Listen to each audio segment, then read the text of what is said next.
Assalamualaikum warahmatullahi wabarakatuh. Perkenalkan, nama saya Milatina Soliha dengan NIM 2042102446. Saya dari program studi Pendidikan Guru Madrasah Ibtidaiyah Fakultas Tarbiyah dan Keguruan Universitas Islam Negeri Sultan Toha Saifuddin Jambi. Baiklah teman-teman sekalian, di sini saya akan membuat sebuah video untuk memenuhi tugas mata kuliah Edupreneurship, yaitu ujian tengah semester dengan dosen pengampu Ibu Fitri Naulis-Siagian MPD. Baiklah teman-teman sekalian, di sini saya akan menjelaskan yang pertama, yaitu ada perspektif edupreneurship dan entrepreneurship. Nah, di sini pengertian dari edupreneurship merupakan gabungan dari kata education, yaitu pendidikan, dan entrepreneurship, yaitu kewirausahaan. Konsep ini ingin menggabungkan konsep-konsep dan sikap kewirausahaan dalam dunia pendidikan. Edupreneurship bertujuan untuk mengembangkan kreativitas, inovasi, dan kemampuan berwirausaha dalam konteks pendidikan.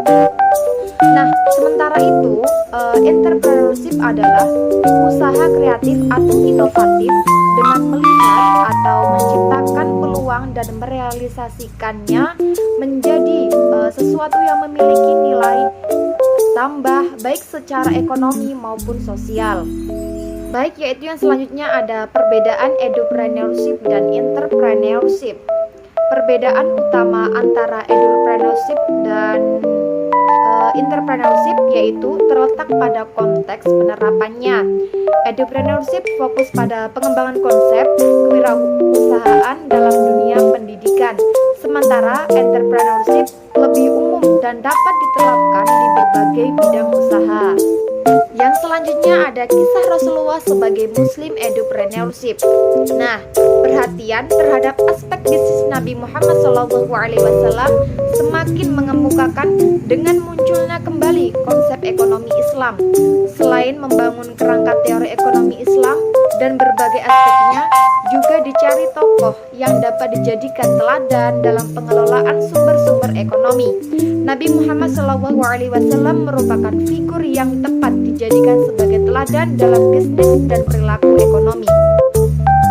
Karir Nabi Muhammad SAW sebagai entrepreneur atau wirausaha dimulai saat berusia 12 tahun dan memulai usahanya sendiri ketika usia 17 tahun, dimulai dengan magang atau business manager, investment manager, business owner.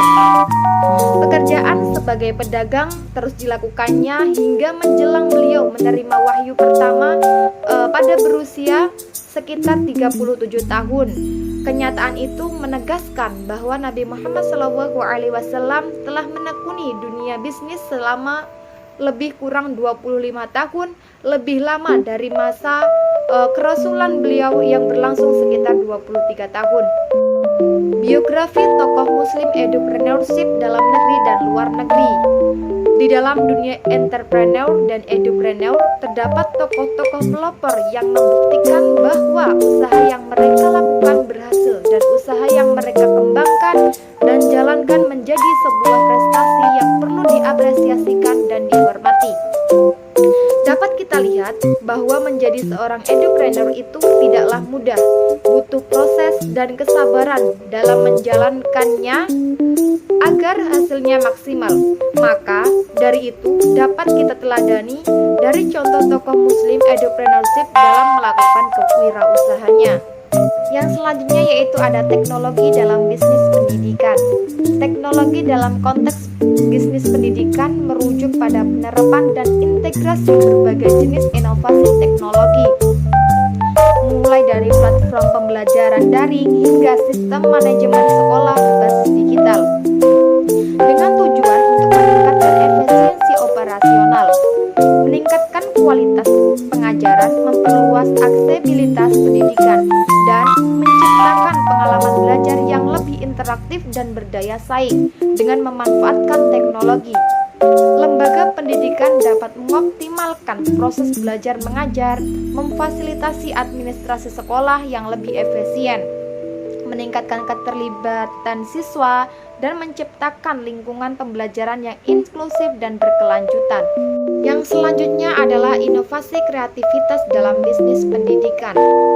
Dengan adanya inovasi dan kreativitas, bisnis pendidikan dapat menghadapi berbagai tantangan seperti perubahan teknologi, kebutuhan pasar yang berubah, dan tuntutan siswa yang semakin kompleks. Dengan menerapkan teknologi canggih seperti kecerdasan buatan, virtual reality, dan mobile learning, serta mengembangkan pendekatan pembelajaran yang berbasis proyek, berorientasi pada keterampilan lunak dan berkelanjutan. Wirausaha pendidikan dapat menciptakan lingkungan pembelajaran yang memotivasi, menantang, dan relevan.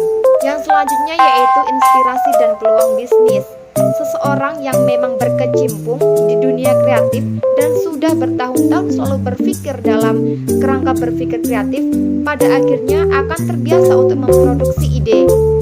Batin yang sudah dibiasakan untuk berpikir secara kreatif otomatis akan menjadi lahan yang subur bagi ide.